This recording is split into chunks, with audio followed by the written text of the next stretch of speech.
part of Conservation Week. If you look at a photograph of leopards, would you be able to tell which two were related based on their spots?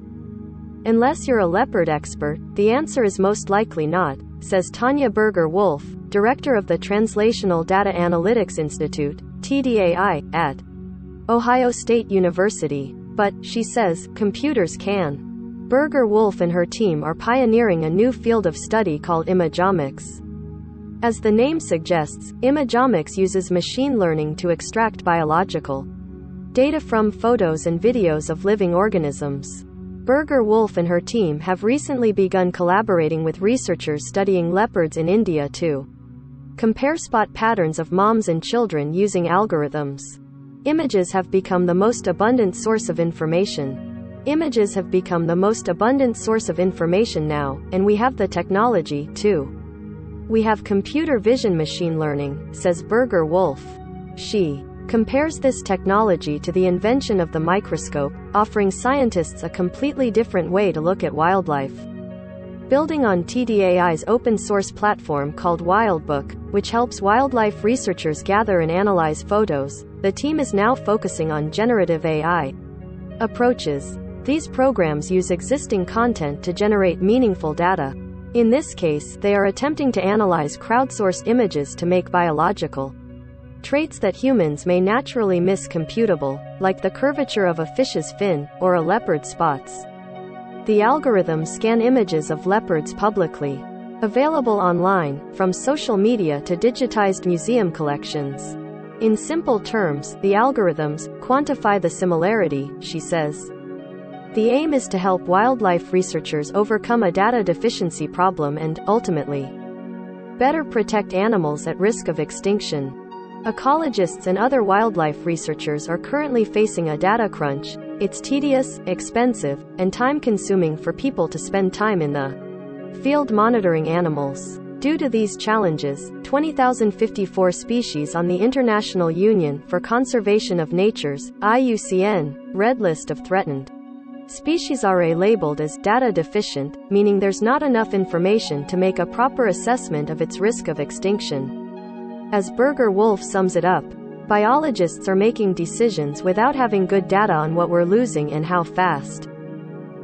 The platform started with supervised learning. Berger-Wolf says the computer uses algorithms, simpler than Siri, to count how many animals are in the image, as well as where it was taken and when, which could contribute to metrics like population counts. Not only can AI do this at a much lower cost than hiring people but also at a faster rate. In August 2021, the platform analyzed 17 million images automatically. In August 2021, the platform analyzed 17 million images automatically. There are also barriers that only a computer can seem to overcome. Humans are not the best ones at figuring out what's the informative aspect, she says. Noting how humans are biased in how we see nature, focusing mostly on facial features. Instead, AI can scan for features humans would likely miss, like the color range of the wings on a tiger moth.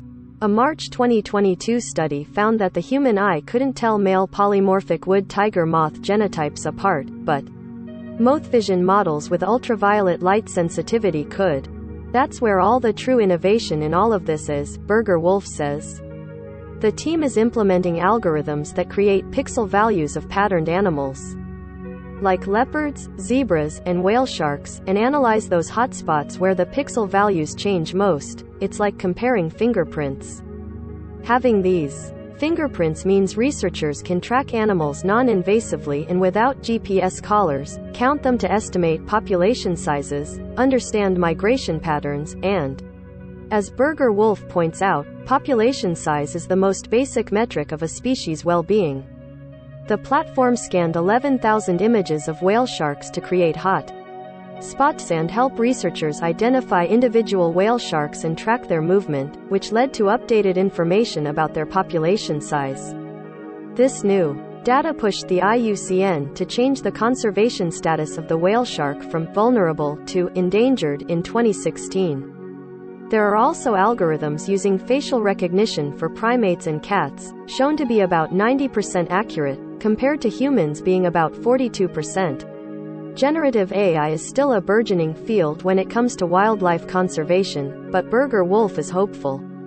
For now, the team is cleaning the preliminary data of the leopard hotspots to ensure the results are not data artifacts, are flawed, and are true biologically meaningful information. If meaningful, the data could teach researchers how species are responding to changing habitats and climates and show us where humans can step in to help. Conservation Week.